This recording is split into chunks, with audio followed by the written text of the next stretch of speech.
You know who it is, the horror flick digger did Super 6 Big Meech. And I'm kicking in doors with all three O's. And I'm bringing 28 101s because we Vegas sons. It's the Chronicles. And you in the Meadowlands. Yeah, you in the Meadows, man.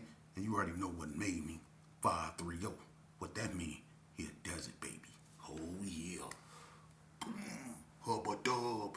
22-inch gold Dana Dane scrub. You already know. Big Bolo Yang. And you can't hang. Nah. Welcome to Vegas Chronicles with the host, Super 6 Big Meech. And today, like any other day, you know what we do. We kick actual factuals. No additives, no preservatives. Just raw and uncut, like summer sausages and crackers. Y'all already know. Shout out to everybody that's been rocking with me, man. My platform, man. Shout out to everybody keeping it positive, man.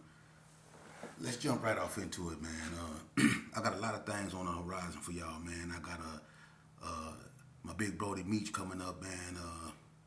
In a few weeks, on the interview, man. We go bring that to y'all, man. It's gonna be a banging interview, man. And I got Boo Loco coming up with y'all, man. I got Blue Miles. I got a couple interesting interviews coming up, man. So y'all be on the lookout for them, man. And we gonna try to keep it spicy up over here, man. And y'all keep y'all tuned in with this Vegas location thing, man. You know what I mean? But let's jump right into it, man. First and foremost, let me start off by saying, I was asked a question about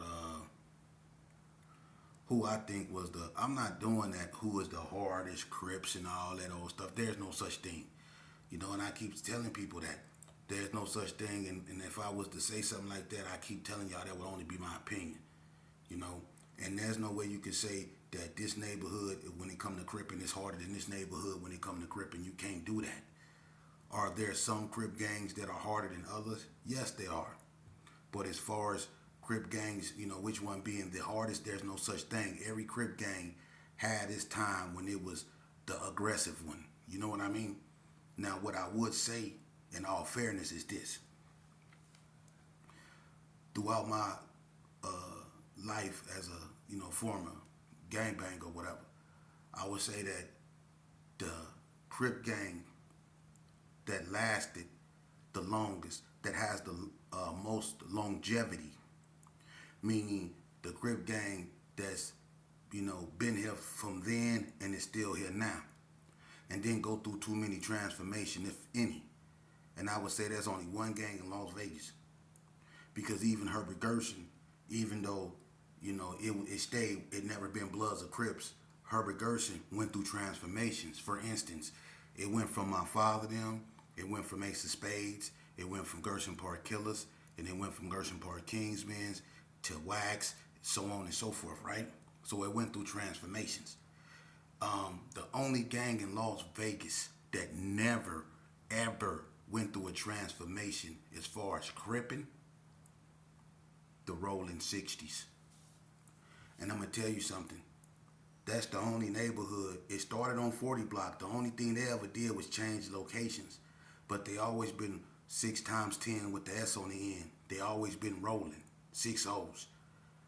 You know, the GQs, they withered away and they became Donna Streets. You know, Sydney Sue GQs became something else. The baby GQs in Bonanza Village became Village Gangsters. You see? The UCCs became Rolling 50s. You know, I take that back. It's another one that's still here, that started off as that never changed their name, and that's Delmonico, Bite the Dust. So the Rolling 60s and the BTDs are the only two neighborhoods that never, that was here way back in the 80s and never turned into nothing. Everybody else, no matter where you look, they was something and they changed in one way or another. Valley View was War Babies. You know, you had Cadillac Army, you had the OGs. You know, Vegas Heights was UCCs. They became 50s, like I said. Donna had GQs. They became DSCs. Crip City Gangsters became Rolling 60s. You see? But Delmonico stayed the same. West Coast Crips became a whole nother entity. They became Bloods. There were no such thing as ABMs, DSVs, hard time hustlers.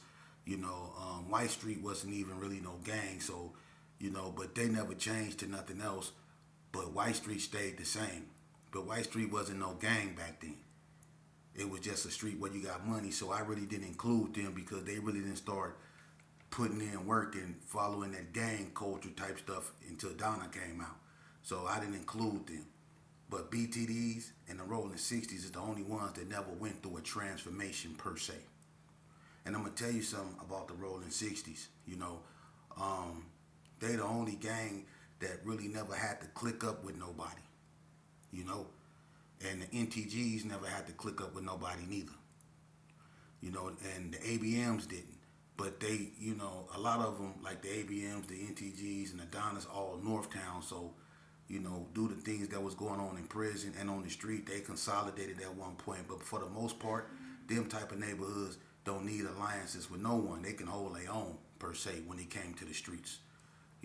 So when it come to cripping, there's no such thing as someone being the hardest. Now you can say, well, what neighborhood had the most known names? Or which Crip gang had the most names that stood out? Again, I don't know. Because a lot of them had neighborhoods that stood out, and I would say that the top three would be Rolling 60s, Donna, NTGs, because they had so many. But then you had like White Street, ABM, and you had some 50s, Valley Views, you had a few names that stood out, you know what I mean? You had BTDs for sure, and it was a few that stood out, but as far as the neighborhood whose name stood out the most, man, it's kind of hard to say. So it is, I want to tell y'all something, man. I want to tell y'all a story. I always bring y'all stories, right? And this story is about a partner of mine, man. His name was Marquette Hayes. They call him Pstone. He was a Paru. I grew up with him. I first met him on Blankenship. He had relatives that stayed on Blankenship. I met his cousin Money Cat on Blankenship. But I also know his family members, Silly P and Antonio from West Coast Blood. I know his whole family, but Pstone was he was a cool cat, you know what I mean? He was this light brown skinned dude, had like light hazel eyes, real cool, always smile, you know what I mean, had a laid back demeanor. He was a B-dog, he was down for what he was, you know what I'm saying? But, we grew up together, and me and him never had no animosity, and he saved my, he saved my life one time, you know what I mean? And they called me slipping up in Hamburger Heaven, One Hamburger Heaven used to be one of the most dangerous places for a person to go if he wasn't a blood. And sometimes when you go up there, man, they had them big wheels and them taco burgers, and I'm gonna be honest with you, some of that was worth that ass whooping. Excuse my French, but some of that, man, them big wheels and them taco burgers, and they had them dollar tacos, man. Y'all remember them that they used to serve? They used to break up in the little wax paper, and usually you end up eating it out the wax paper, and it be hot and good. Man, them tacos be screaming, man. You know what I mean? But sometimes when you go up in there, you be waiting up on your food, and Parus will push up in there, them Playboys will push up in there, the Coast will push up in there, they'll all push up in there together. And there's been times when I got caught slipping up in there, and they didn't smack me up, beat me up, you know what I mean? That's the game. But I remember one incident when I was up in there, and they fell up in there, the Parus, you know what I mean? And it just so happened to be, Marquette, you know what I'm saying, Pstone, and, they was on my helmet, but because I had been doing a lot of dirt with bread, you know what I mean? So I was a known face. So they was on my helmet as soon as they come up in there. But, him, when he looked at me, he didn't get the mug or nothing. He started smiling and called me by my real name. Now, when a person see you and they call you by your real name, you know it's love. You know what I mean? So when he called me by my real name, I'm like, man, I was so happy to see him. You know what I mean? We embraced, and, he stopped his homeboy, from getting me. He was like, this is my brother. He put his arms around me, you know what I mean? We was wrestling around up in there. He was a good dude, he never switched up on you, And, as we went on, and we ended up in Elko, and I remember he was in Frontier Dorm, I was in Forrester Dorm. Me and Marquette got into it with Mr. Adams. If you ever been in Elko, Mr. Adams was this white man that, you know, he loved to fight. You know what I mean? It was like he had a, I don't know, but he loved to fight the blacks up in Elko. Every time he got into it with somebody, it was always somebody black. You know, and on this occasion, he got into it with Marquette, you know what I mean? And me and Marquette ended up putting him in, you know what I'm saying? We put him all in, you know what I'm saying? He had Marquette in the headlock. I snatched him up off his feet by both his legs, and me and Marquette just went to work on him. We put in work on him, you know. We beat the brakes off Mr. Adams, you know what I'm saying? But Marquette was my partner, you know. And as we got out, you know, I went on my way. He went on his way. You know, that PCP got a hold of me, and he started rapping, you know, and he was cold too, calling himself Pstone. You know what I mean? And I think he was with, you know, everybody remember the Murderous Clique. You know what I mean? They was a cold rap group. You know what I mean? Foolish P, Akanut, Villainized, Pstone. I think it was another one. You know, but they was cold. You know what I mean? And you know, but just like any other person, you know what I mean? We all, you know, succumb to our vices. And you know, I remember, you know, I called my case and I was on the run. And I went, you know, the reason why the police really couldn't find me is because I was really hiding out in Paru turf. Because they had everything else sold up. You know, I couldn't be in the Gerson, I couldn't be in Cary Orange, I couldn't be in the Brownies on 40 blocks. So I was in Paru turf. And that's where all the water was. So I was over there. You know, and I was kicking it with him and OG Devilish P. Not Devilish P from Burgundy Square, OG Devilish P, the real Devilish P. I was kicking it with them, you know what I mean, over there in Paru turf. You know, and they was showing me love, and you know, I never forget, you know, Marquette tried to talk to me. He said, man, you done messed up this time, man. He said, what happened? And you know, I was whacked out of my mind. I couldn't explain to him what happened, but he was genuinely showing me he actually cared, man. He was like, man, you got to get out of Vegas, you know. And you know, he was telling me, man, you can't be around here smoking this, you can't be around here, man. You got to focus, man. You got to get out of here. Basically telling me, man, you know what you did? You know what I mean? You know what's going on, man. You need to stop doing what you're doing, man, and focus on what you know what I'm saying, because you done got yourself in some mess. And I love him to this day for that, man, because he tried to talk some sense into me when I was on the run, and I just couldn't hear it. I was whacked out of my mind, you know. But when I went to jail, they called me, and this is one of the last times I seen Pstone, because he came through there, and Pstone, you know, I guess a situation happened with him, and the police swarmed somewhere, something happened, and he had to drink some water. And what I mean by drink some water, he had to drink some of that man, that water. You know what I mean? He had to drink that, man. And he was kind of messed up in the county jail. He wasn't right, you know. And I was talking to him, and he just wasn't right. It was like he knew me, but he didn't know me, you know. And I was really trying to talk to him, you know. But one thing I would say about him, and I'm gonna show you, man. This is why I tell you, man. You never know who really got love for you, who really your brother, who really there for you. Into it really matter.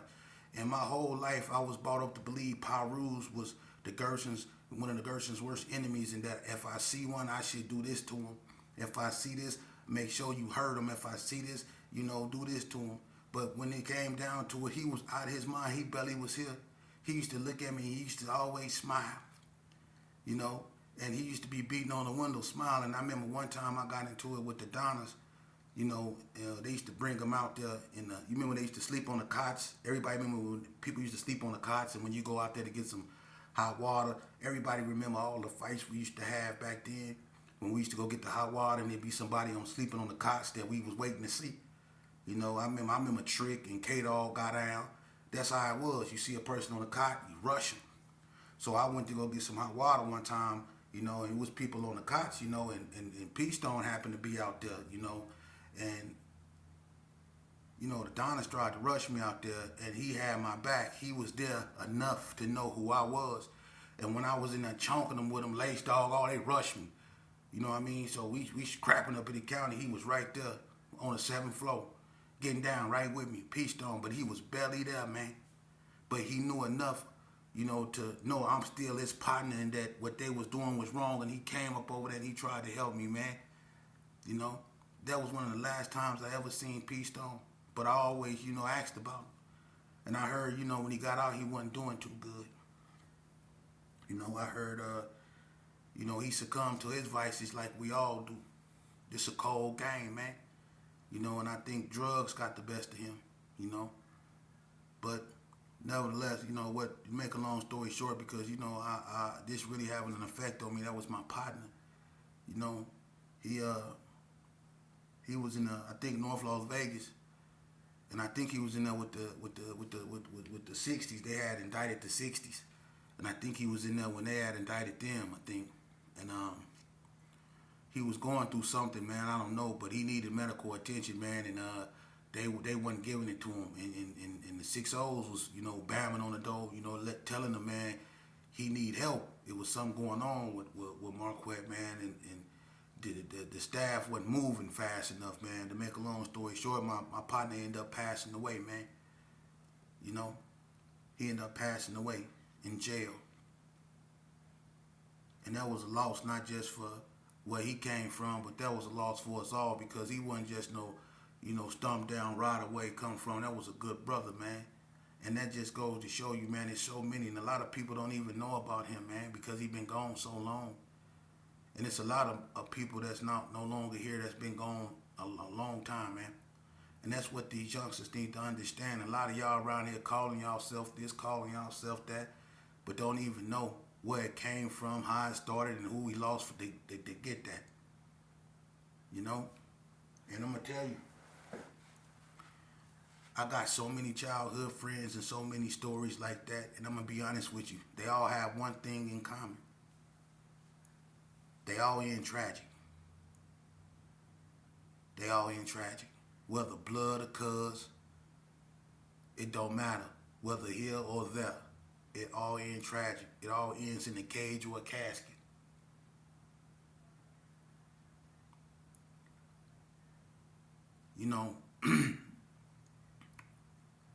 One of the most powerful thing a person ever told me was one of my mama's friends. And she told me one day when I came over my mama's house, because I used to come over my mama's house and I used to carry big pistols, because my mama lived in blood turf. And I used to go in my mama's house not knowing I was disrespecting her by wearing gang attire over there, bringing weapons in the house, And she had a friend named Joyce, my mama did. And she sat me down one day, and, Joyce been knowing me ever since I was a kid. So I give her that respect. But she told me, Terrell, every time an ambulance drive by your mama's house, your mama she be scared. She be so scared, Terrell. I be like, why she scared? She said, because she don't know if that ambulance coming to pick you up. And it really never dawned on me what she was saying. I brushed it off like, pick me up. And I'm thinking to myself, ain't no ambulance coming to pick me up. I'm thinking I'm super hard, super this, but I was immature. I was too immature to understand what that woman was saying. That every time my mama seen an ambulance drive by her house, she thought it was coming to pick me up. That's how much I was stressing my mama out. And what a lot of people don't know is that mamas are right in their assessments to be stressed out, because we know what lurks in them streets when we leave outside. When we leave the comfort of our mama arms and that intuition that she has to protect us, and we go out there in them streets, and we both know the streets love no one. No one ever outlived the streets. The streets don't love no one. But when we go out there, we know she got a reason to stress, because when we go out there, we get involved and we see all kind of ungodly things, don't we? It's horrible. It's horrible. I was 13 years old, 14, 15 years old, kicking it at the Cotton Club with some of the most hardest Delmonico BTDs. Mike Mackamo, Stacy Mackamo, Lucky, June, all of them. I was up there at the Cotton Club with them, kicking it with them, man.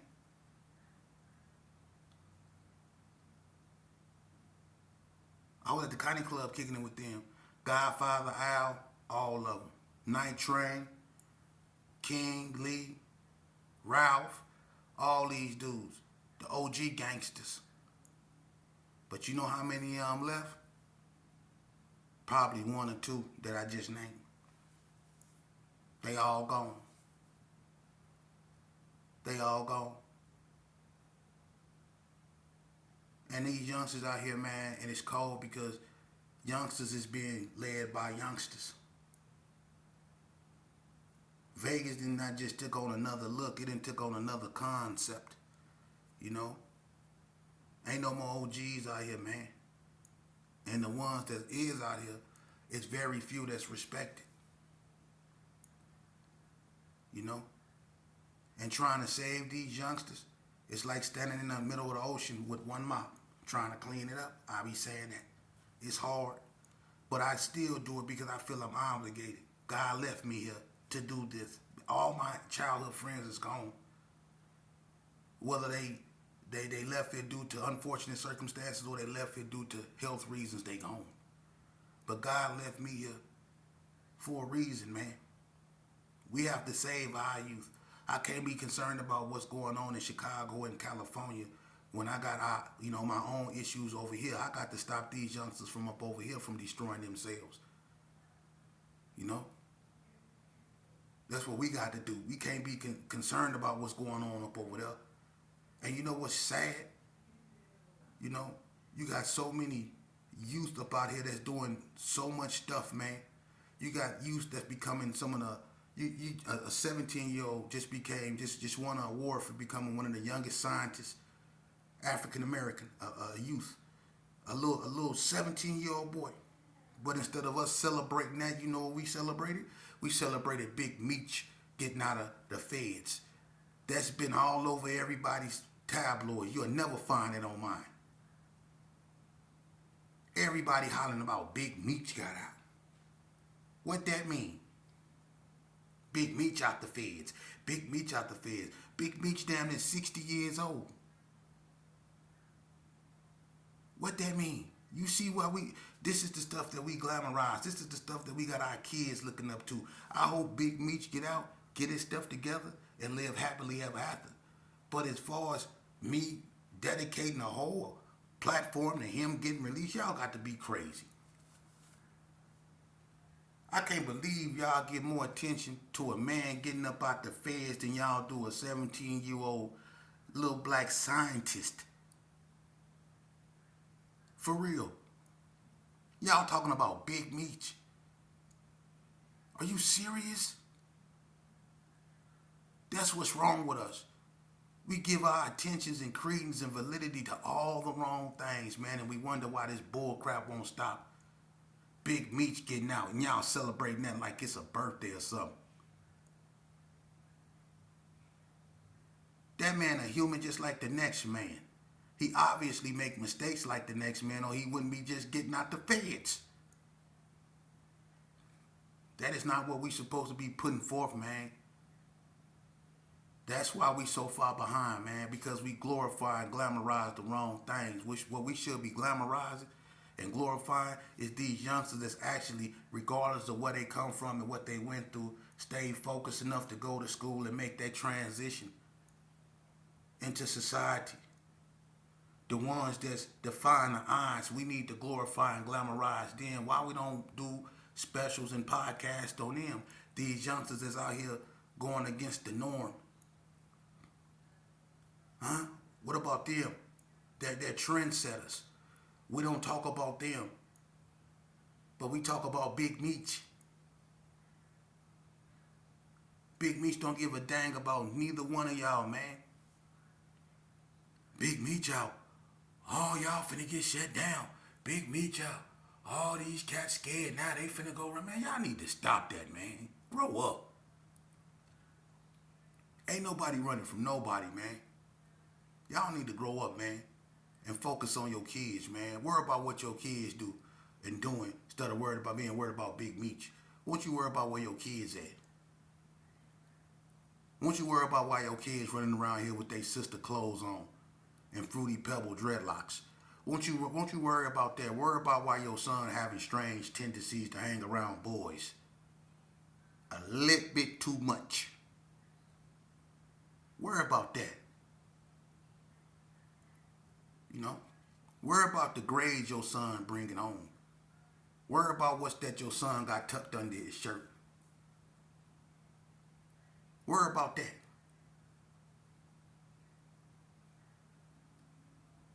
We got enough big Meeches. No disrespect to no one. But let's focus on something else, man.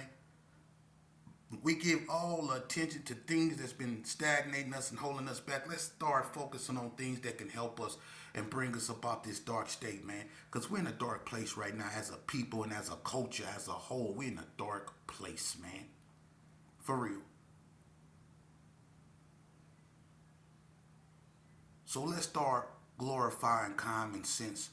Let's start glorifying redemption. Let's start glorifying going to school. Let's start glorifying respecting our parents. Let's start glorifying respecting elders. Let's start glorifying respecting women. And most importantly, let's start glorifying respecting ourselves.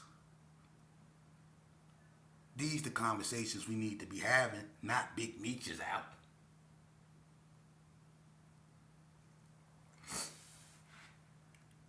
You know, one thing about Las Vegas, I can honestly say it didn't produce everything for real.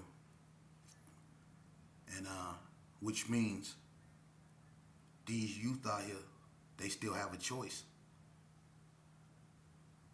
You know?